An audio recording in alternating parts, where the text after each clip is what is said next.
Movie शुरू होती है। हम देखते हैं कि बेथ और हेनरी ने कुछ ही दिन पहले शादी की है और वो इस आइलैंड पर अपने हनीमून के लिए आते हैं, जिसे कोरल बीच के नाम से भी जाना जाता है, जिसके पीछे का कारण हम बाद में जानेंगे। और जैक्सन नाम का एक आदमी उन्हें यहीं छोड़कर वापस चला जाता है, लेकिन जाने से पहले वो उन्हें बताता है कि यदि उन्हें कभी भी कोई परेशानी हो तो वो 10 दिन पहले इस सैटेलाइट फोन का यूज करके उन्हें कॉल कर सकते हैं। लेकिन बेथ कहती है कि अगर वो 10 दिनों के लिए यहाँ आए हैं तो उन्हें इससे पहले क्यों जाना चाहिए, यानी वो यहाँ बहुत मजे करने वाले हैं, क्योंकि अगले 10 दिनों तक कोई भी यहाँ नहीं आएगा सिवाय उनके। अब वो इस पूरे आइलैंड के मालिक हैं, जिसके कुछ समय बाद दोनों तैरने के लिए जाते हैं। बेथ अपने कमरे से इन सभी चीजों को रिकॉर्ड कर रही थी और दोनों अच्छी यादें कैप्चर कर रहे थे। तैरने के बाद वो बाहर आते हैं और फिर दोनों इंटीमेट हो जाते हैं। इसके बाद जब वो अपनी आंखें खोलते हैं तो बेथ देखती है कि किसी के पैरों के निशान उनके बगल से गुजरे हैं, जिसका आकार बहुत छोटा है। वो हैरी को उठाती है और फिर दोनों उसका पीछा करते हुए जंगल में पहुंच जाते हैं। लेकिन जंगल में घुसते ही वो पैरों के निशान गायब हो जाते हैं। ऐसा लगता है जैसे धरती ने उन्हें निगल लिया हो। ये तो बड़ी अजीब बात थी, क्योंकि इस सुनसान आइलैंड पर सिर्फ वही थे। अब थोड़ी देर सोचने के बाद उन्होंने इस रहस्य को फिलहाल इग्नोर कर दिया और अपने हनीमून पर कंसंट्रेट करने लगे। आखिर में उनके पास तो बहुत कम समय था। हैरी को जंगल में एक ऐसी जगह ढूंढनी थी जहाँ वो लोग वॉन फायर जला सके और रात को मजे से बिता सके। वो लकड़ियाँ ढूंढने गया तो उसकी नजर कुछ हड्डियों पर पड़ी। ये हड्डियाँ इतनी बड़ी थी कि पता नहीं चल रहा था कि ये किस जानवर का है। तब उसे यहाँ कुछ आर्ट सुनाई देती है, लेकिन पीछे मुड़कर देखने पर उसे कुछ नहीं दिखता और वो डर के मारे फटाफट लकड़ियाँ लेकर वापस आ जाता है। बेथ भी टेंट लगाने में मदद कर रही थी और सब कुछ कैमरे में कैद कर रही थी। वहीं जब हैरी ने उसे हड्डियों के बारे में बताया तो वो हैरान रह जाती है, क्योंकि इतनी बड़ी हड्डियां इस छोटे से आइलैंड पर इतना बड़ा जानवर कहां से आया होगा। अब सूरज ढल जाता है और अंधेरा छा जाता है, इसलिए दोनों सोने के लिए चले जाते हैं। लेकिन आधी रात को उन्हें कुछ हलचल सुनाई देती है। हैरी बाहर झांककर देखता है, लेकिन कुछ दिखता नहीं उसे। वो बेथ से कहता है कि शायद हवा से पत्तियां हिल रही होंगी, लेकिन ये आवाज बार बार आ रही थी। फिर भी वो उसे नजरअंदाज करके सो जाते हैं। अब अगली सुबह जब हैरी तैर रहा होता है तो वे बेथ उसे आवाज लगाती है। वो हैरी को दिखाती है कि किसी ने उसके अंडरगारमेंट्स को पेड़ में टांग दिया है, जिसे देखकर दोनों हैरान रह जाते हैं, क्योंकि इस आइलैंड पर तो सिर्फ वही थे। जिसके बाद हैरी जंगल में जाता है और अच्छी तरह से खोजता है, शायद कोई और भी इस आइलैंड पर छिपकर रह रहा होगा, लेकिन उसे कुछ नहीं मिलता। और उसके थोड़ी देर बाद दोनों मछली पकड़ने जाते हैं। तभी हैरी का पैर एक स्टारफिश पर पड़ने ही वाला होता है और बेथ ने किताब में पढ़ा था कि अगर किसी स्टारफिश का कांटा किसी को चुभ जाए तो वो इंसान 30 मिनट के अंदर मर जाएगा, जिससे हैरी बाल बाल बच जाता है। इसके बाद जब वो वापस आते हैं तो उन्हें जंगल से रोने की आवाज सुनाई देती है और दोनों उस आवाज की तरफ बढ़ने लगते हैं। उन्हें एक पुराना जॉर्ज नाम का केविन दिखाई देता है। केविन के अंदर जाकर उन्हें एक बिस्तर मिलता है जिस पर शायद कोई सोया था। बेथ तो बाहर ही खड़ी रहती है, लेकिन हैरी अंदर जाता है और उसे एक छोटा सा कमरा भी मिलता है जिसकी दीवारों पर कई निशान बने होते हैं। ऐसा लग रहा था कि कोई यहाँ पर कैद था और वो अपनी उंगलियों से दीवार पर निशान बना रहा था।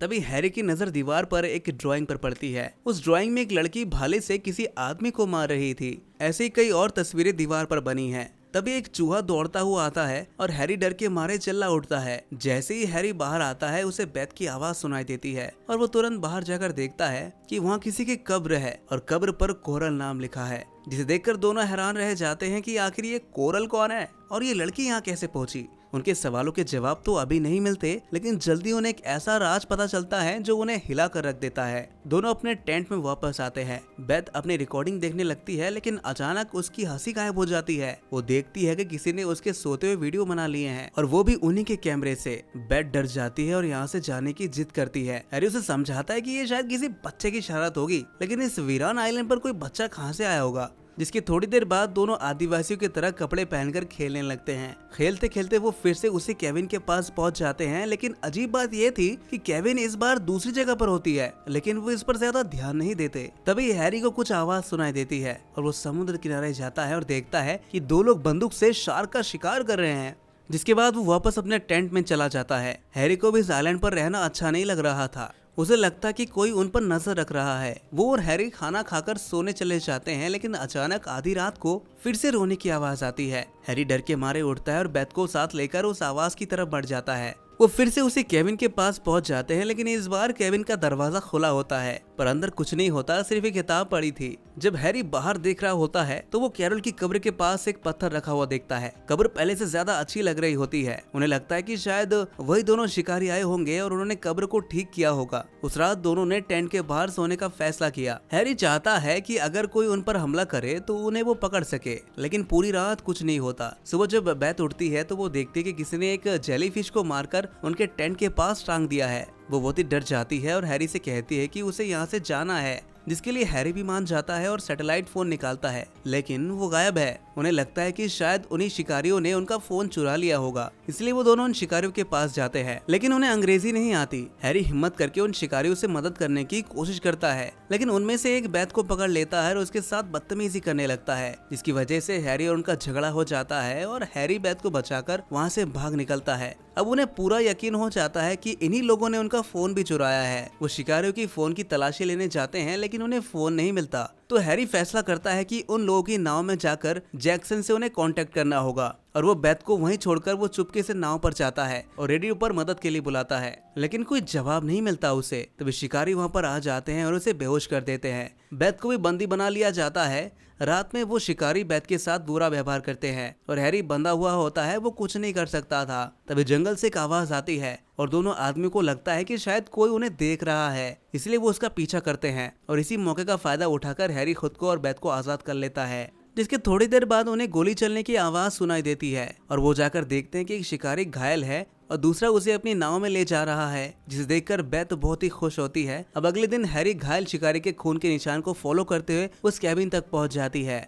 उसे वही किताब मिलती है जो उसने पहले देखी थी। वो किताब पढ़ने लगती है और तभी थोड़ी देर बाद हैरी भी वहाँ पर आ जाता है और बेथ उसे सब बताती है जो उसने किताब में पढ़ा है। असल में इस किताब को उस आदमी ने लिखा था जिसने कैरल नाम की इस लड़की के बारे में सुना था। कैरल को एक जहरीले सांप ने काटा था और जब वो मरी थी तो उसने इस आइलैंड में कुछ लोगों से मदद भी मांगी थी, लेकिन उन्होंने उसका गलत फायदा उठाया और फिर वो मर गई। जिसके बाद उन लोगों ने उसकी लाश को यहीं पर दफना दिया, लेकिन कैरल की आत्मा को मुक्ति नहीं मिली और वो एक आत्मा बनकर घूमने लग गई। इस पूरे आइलैंड पर सबसे पहले उसे जिन ने देखा था और उसने ही इस बुक को लिखा था और वही इस कैबिन में रहता था। उस बुक में ये लिखा था कि तब से लेकर आज तक जो भी इस आइलैंड पर आया उन सभी को कैरल ने मार डाला है और यही हकीकत है। लेकिन हैरी को ये सुनकर हंसी आ जाती है। उसे ये सब एक काल्पनिक कहानी लगती है, इसलिए वो समुद्र किनारे जाता है और म्यूजिक सुनने लगता है। वही बेथ कैरल की कब्र पर कुछ पत्थर रखने जाती है, तभी उसे कैबिन से फिर से रोने की आवाज सुनाई देती है और वो अंदर चली जाती है। उधर हैरी म्यूजिक सुन रहा होता है तो उसके पीछे हम किसी की परछाई को देखते हैं और जब वो पीछे मुड़ता है तो कोई नहीं होता।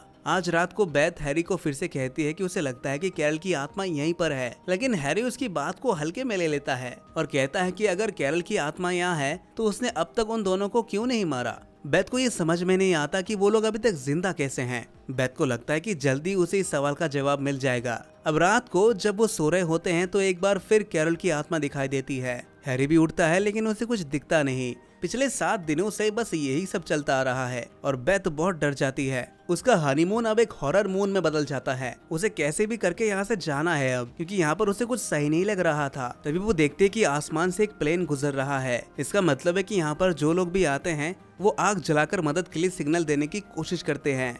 तभी हैरी को अपना सैटेलाइट फोन बजता हुआ सुनाई देता है। वो फोन कैबिन के अंदर होता है। वो अंदर जाता है और फोन उठाता है। उसे फोन में एक लड़की की चीख सुनाई देती है और हैरी डर के मारे फोन फेंक देता है और वो टूट जाता है। लेकिन फिर से फोन बजता है और इस बार कोई और नंबर नहीं दिखता, जिससे हैरी बहुत डर जाता है और रोने लगता है। तभी वो देखता है कि कैरल उसके सामने खड़ी है और उसके हाथ में एक चाकू है और कैरल बेरहमी से बेथ पर हमला कर रही थी। इसका मतलब है कि किताब में लिखी हर बात सच हो रही है। वहीं इधर बेथ को कुछ देर तक हैरी नहीं मिल रहा था तो वो घबराकर पूरे कैबिन को खोज डालती है, लेकिन हैरी का कोई अता पता नहीं होता।